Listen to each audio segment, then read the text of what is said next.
ให้ร้านน้อยที่ดาลาว เนี่ยอีเสียง ให้ร้านน้อยที่ดา ให้ ลาว ร้านน้อยที่ดาลาว ให้ร้านน้อยธิดาเล่าว่าซั่นขอบคุณหลายๆเด้ออีพ่ออีแม่เฮาก็ได้เอาคือให้สิพี่พร้อม ครึ่งกันคนละครึ่งกับสิพี่พะนะ ดาลาวปังอีกแล้วอยู่บ้านซื้อๆก็มีคนฝากของมาให้ของสิ่งนี้ถูกใจที่ดาลาวหลายเป็นอีหยังคลิปนี้จะพาทุกคนไปเบิ่งพร้อมๆกัน ทักทายสบายดี FC น้องทิดาลาวทั้งสองฝากฟังแม่น้ำของบ่ว่าจะอยู่ทางฝั่งไทยฝั่งลาว FC ของเจเมาลาวอยู่ทั่วโลกก็แล้วกัน มาพบมาพ้อกันคลิปนี้อุ้ยค่อยคำยามแดงตั้งแต่เช้าจนฮอดแลงบ่ได้เฮ็ดคลิปเฮ็ดข่าวเกี่ยวกับทิดาลาว เพราะว่าคือค่อยติดภารกิจอีหยังบางอย่างนะติดภารกิจอีหยังบางอย่างที่บ่สามารถหาเวลามาเฮ็ดคลิปเฮ็ดข่าวได้ท่านผู้ชมก็เลยต้องได้ซอกหาเวลาว่างเลิกเวียกเลิกการเลิกงานจึงแล่นเข้ามาเปิดหน้ากล้องนั่นเองท่านผู้ชม FC แฟนคลับเนาะคลิปนี้จะเป็นแนวใดเดี๋ยวจะพาทุกคนไปลงเลิกก่อนแล้วกัน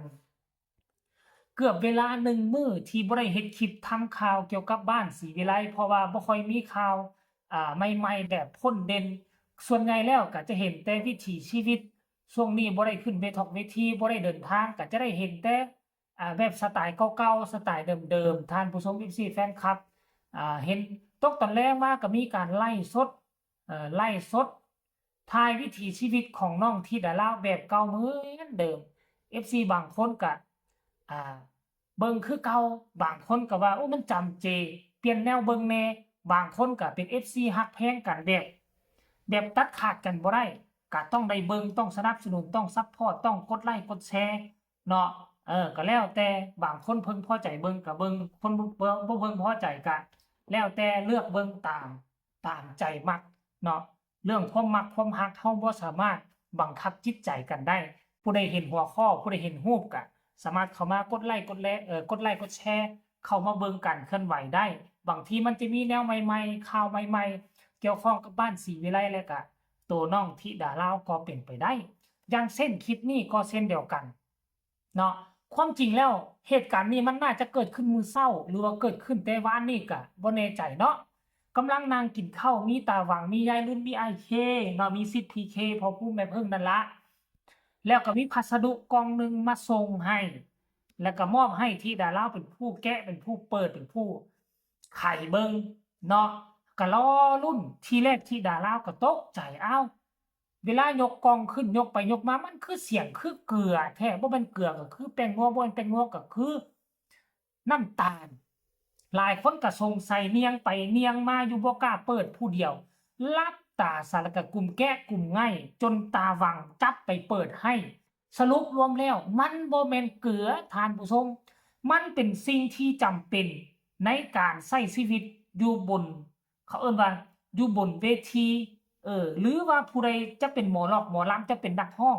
ต้องมีของสิ่งนี้เอาไว้ครอบครองมันจะเป็นส่วนหนึ่งของชีวิตหมอลำมันมีความสำคัญและมันสำคัญขนาดใดว่าติ FC แฟนคลับสำคัญขนาดใดให้ทุกคนไปเบิ่งคลิปนี้ก็แล้วไปเบิ่งกับตาว่าของสิ่งนี้มันสำคัญแท้บ่ไปเบิ่งพร้อมๆกันเลยอันมีการมาพอผู้กับธิดาลาวพะนะเจ้าของแค่เซ็นรับซื้อเอาซื่อๆว่าเป็นของเจ้าของซื้อที่ได้รับนี่บ่แม่นซื้อแนวอื่นผู้รับเขาท่าแถวว่าส่งเกลือมาให้ธิดาว่าซั่นห้วยแม่นอยู่นี่ติฮะนี่ส่งเกลือไม่ธิดาเพิ่นว่าแม่นอยู่ติคือเป็นจังซั่นธิดาเล่ากินจริงกูมูก็เลยส่งเกลือไม่ให้ห้อยเขากินมาว้ายหนูกินเก่งจังไดแล้วก็ตุ่มด้วยจ้ะแม่มึงเกลือคักๆบัดนี้เกลือคักๆบัดนี้แกหั่นบัดนี้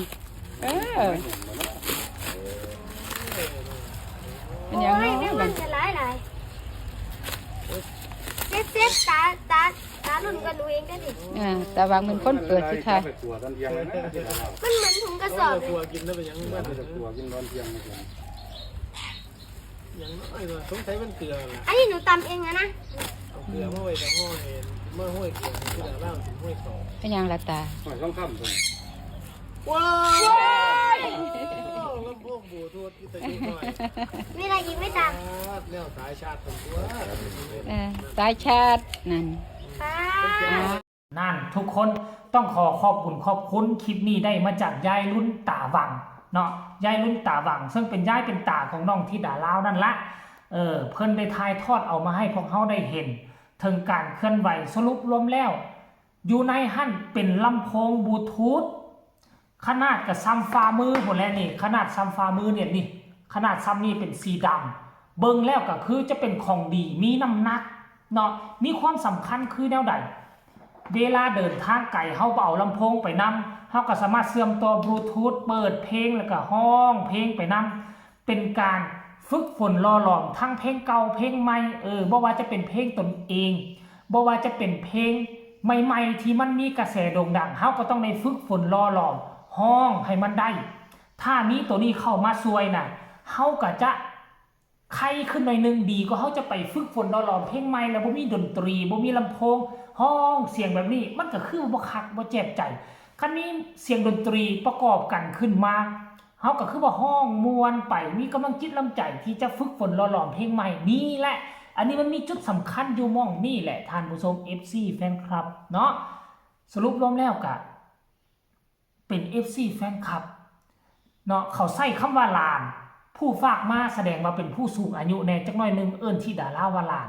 ขอมอบของสิ่งนี้ให้กับหลานธิดาลาวยายลุ้นกับต่างหน้าธิดาลาวขอบบุญขอบคุณ FC แฟนคลับผู้เพิ่นเมตตามีความเมตตากรุณาเงินอยู่ในกระเป๋าของเจ้าก็ยังควักมาซื้ออุปกรณ์ให้หลานธิดาลาวสิ่งที่เจ้าเฮ็ดมานี่มันเป็นบุญใหญ่หลวงต่อกับธิดาลาวสิ่งใดจะเฮ็ดให้ประกอบส่วนเฮ็ดให้ธิดาลาวประสบผลสำเร็จในการร้องการรำ FC แฟนคลับตัวจริง FC แฟนคลับแท้ๆนะข้าเจ้าก็จะพยายามเนาะเก็บหอมรอมริบเงินค้ำกำแก้ว มามอบให้หรือว่าซื้อฝากมาให้เป็นต้นเป็นไม้ลอยก็มีผู้เอามาให้แล้วลำโพงบลูทูธน้อยสามารถหิ้วไปลงทงลงทาลงไฮลงนาอยู่ตามห้อยห้องคลองบึงก็หิ้วไปนำได้ฝึกฝนหล่อหลอมเพลงไปนำเห็นบ่ล่ะอันนี้ล้วนแล้วแต่ FC แฟนคลับที่เขาเจ้าฮักที่ดาลาวจริงๆเป็น FC โตจริงบ่แม่น FC น้ำลายบางคนนี่เห็นเขาเจ้าขึ้นแสดงม่องใดก็มีแต่เข้าไปคอมเมนต์ตำหนิติเตือนวิพากษ์วิจารณ์เขาขึ้นไล่สดมือใดนะนอกจากบอกดไลค์กดแชร์แล้วก็ยังมาวิพากษ์วิจารณ์ด้อยคอกด้อยคาห้องเพลงบ่มวนบ้ากันไปต่างๆนานาแม่ FC แฟนคลับ